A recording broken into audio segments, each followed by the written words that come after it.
How do we पीरियडाइज, अब हम कैसे एक दौर को मानते हैं, पीरियड यानी इतने से इतने बीच का समय। 1817 में जो जेम्स मिल थे, जेम्स मिल कौन थे?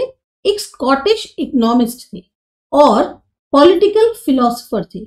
इन्होंने एक अपना 3 वॉल्यूम का काम निकाला, history of British India book लिखी इन्होंने, 3 वॉल्यूम की, काफी बड़े वर्क थे इनके 3 वॉल्यूम्स, जिसमें उन्होंने हिस्ट्री बताई ब्रिटिश इंडिया। इसमें इन्होंने क्या किया, जो इंडियन हिस्ट्री थी उसको 3 पीरियड्स में बांट दिया, हिंदूज का, मुस्लिम का और ब्रिटिश का। अब ये जो इनका एक डिवीजन था ये सब जगह एक्सेप्ट कर लिया गया। क्या आपको इसमें कुछ प्रॉब्लम लगती है अगर हम इस तरीके से अपनी इंडियन हिस्ट्री को देखें? इस तरह से उन्होंने कर दिया कि ठीक है, उन्होंने एक लिखी British history of British India, इसमें उन्होंने एक में उन्होंने क्या कहते हैं 3 पीरियड्स में से बांट दिया, एक हिंदू के लिए, एक मुस्लिम के लिए, ब्रिटिश के लिए। तो हम ऐसा क्यों कोशिश करते हैं, क्यों डिवाइड करते हैं हिस्ट्री को अलग अलग पीरियड्स में? ये इसलिए करा जाता है ताकि उस समय के क्या फीचर्स रहे उनको हम जो है कैप्चर कर सके, उनको हम जान सके, उसके मुख्य फीचर जैसे हमें दिखते हैं। तो ये जो टर्म्स हैं जिसके थ्रू हम ये पीरियडाइज करते हैं, यानी कि हम एक डिमार्केशन करते हैं, एक लाइन खींचते हैं, डिफरेंस बिटवीन जो पीरियड्स होता है, ये काफी ज्यादा इंपॉर्टेंट है। ये दर्शाता है कि हमारे पहले के आइडियाज कैसे थे, ये हमें दिखाता है कि हम जो भी बदलाव हुआ एक पीरियड से दूसरे पीरियड में उसकी क्या वैल्यू थी, उस चीज के बारे में ये बताता है।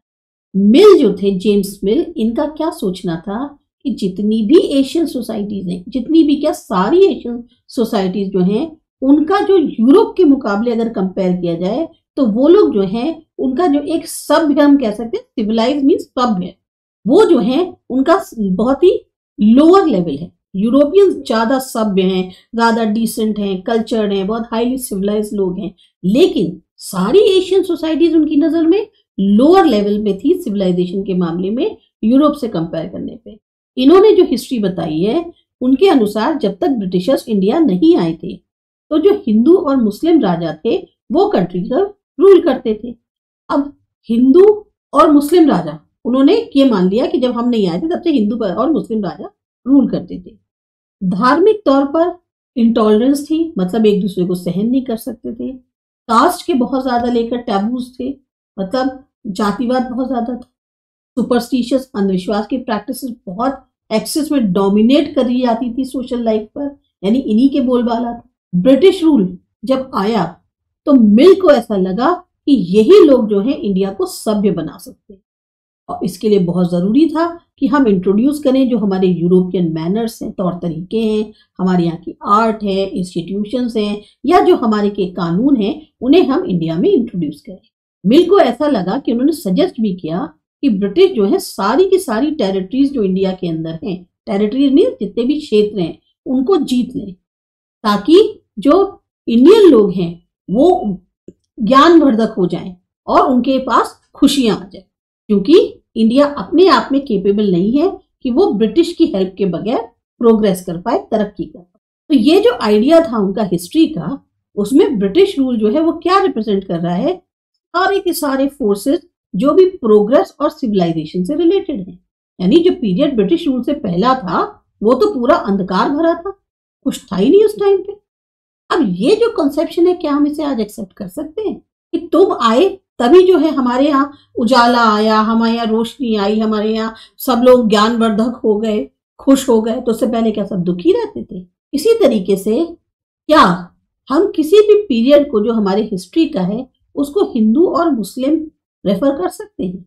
क्या ऐसा नहीं है कि एक साथ इन पीरियड्स में अलग अलग वैरायटी जो फेथ की है, बिलीव की है, वो एग्जिस्ट करती हो? क्यों हमें कैरेक्टराइज करना पड़ रहा है एक एज को किसी जो रूलर्स थे उस समय के उनके रिलीजन से?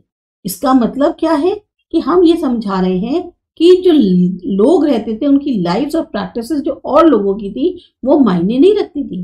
यानी जब हिंदू उनका शासन था तो बाकी और लोगों की मायने नहीं रखती थी, जब मुस्लिम्स का था तो बाकी और लोगों की मायने नहीं करती। ये चीज हमें ध्यान रखनी चाहिए। जो रूलर्स एशियंट इंडिया में थे वो ऐसा नहीं है कि सबके सब सेम बिलीफ या सेम फेथ शेयर करते थे। अब अगर हम ब्रिटिश क्लासिफिकेशन से अपने आप को अलग कर लें तो इंडियंस जो हिस्टोरियंस हैं उन्होंने इंडियन हिस्ट्री को डिवाइड किया है एंशियंट, मिडिवल और मॉडर्न में। अब इस डिवीजन में भी कई सारी प्रॉब्लम्स हैं, क्योंकि ये जो पीरियडाइजेशन होता है जो कि हमने बोरो किया है वेस्ट से, जहां पर मॉडर्न पीरियड को हमने जोड़ा है हिस्टोरिक ग्रोथ से, जो भी मॉडर्निटी की हम फोर्सेस मानते हैं जैसे science, reason, democracy, liberty, equality, इन सब से हम इसको जोड़ रहे हैं मॉडर्न पीरियड को। मिडिवल टर्म को हम यूज कर रहे हैं एक ऐसे समाज को डिस्क्राइब करने में जी कि तब मॉडर्न सोसाइटी के कोई फीचर्स एग्जिस्ट ही नहीं करते थे। तो क्या बिना किसी आलोचना के हम एक्सेप्ट कर सकते हैं कि ये जो मॉडर्न पीरियड का हमने कैरेक्टराइजेशन किया है, इसको ये सही है कि हम अपनी जो भी इस पीरियड की स्टडी है उसको डिस्क्राइब कर सकें? आप बुक में भी देखोगे जब तक ब्रिटिश रूल रहा, लोगों में ना तो कोई समानता थी, ना फ्रीडम था, और ना ही उनको छूट मिली हुई थी, ना ही ये पीरियड जो है इकोनॉमिक ग्रोथ का रहा और प्रोग्रेस का रहा। तो इसी वजह से इसको बजाय मॉडर्न पीरियड मानने के बहुत सारे हिस्टोरियंस इसको कॉलोनियल पीरियड मानते हैं।